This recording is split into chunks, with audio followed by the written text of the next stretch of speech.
Hi guys, it's Ben live from Sales Ethos. Today I'm going to talk about how to sell more effectively as an introvert. Believe it or not, I am a natural introvert. And when I first started my sales career, I was not very effective.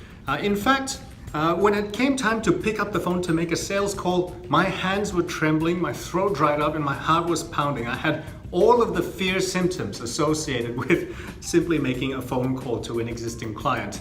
And so I can totally relate with you if you fit into this boat. But the good news is that if I could become successful in sales, so can you. And today I'm going to give you 3 tips to help you along that journey. My first tip for you is to change the way that you think about selling. For too long, people have been thinking about sales as something that's dodgy, where you have to be pushy or have the gift of the gab in order to be successful. This couldn't be further from the truth. If we were to do anything dodgy in our business, people would steer clear of us, they would write bad reviews on us, and we would lose our reputation and our brand very quickly. So that's obviously not a viable pathway to sales success. By contrast, if you conduct yourself with integrity and you're always looking out for the benefit of others, then you can certainly feel comfortable about selling. The best imagery I'd like you to use is to think of yourself like a doctor of selling. You see, doctors don't go around pushing people to do stuff.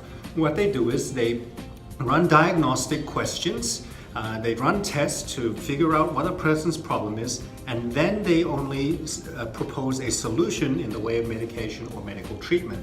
So think of yourself like a doctor, and you will be much more comfortable in your sales process. Which leads me to point number 2, which is to simply ask more questions. We as introverts are very good at asking diagnostic questions, and we're not so great with the presenting skills, although that too can be improved. So what I want you to do is, with that doctor's mindset, is to plan your questions ahead of time. Before you go into the sales meetings, figure out what you need to know in order to help this person. And this will help you to be much more persuasive than any person with effective speaking skills will do. So my third tip for you is to simply practice, practice, and practice. While you might be a natural introvert, that does not mean that you can't become good at selling. And in order to break out of our shells, we need to simply push through to some extent and to repeat this process over and over again until it becomes comfortable for us. And like I said at the beginning of the video, if I can do it, so can you. This has been live from Sales Ethos, and remember that integrity plus skills equals success.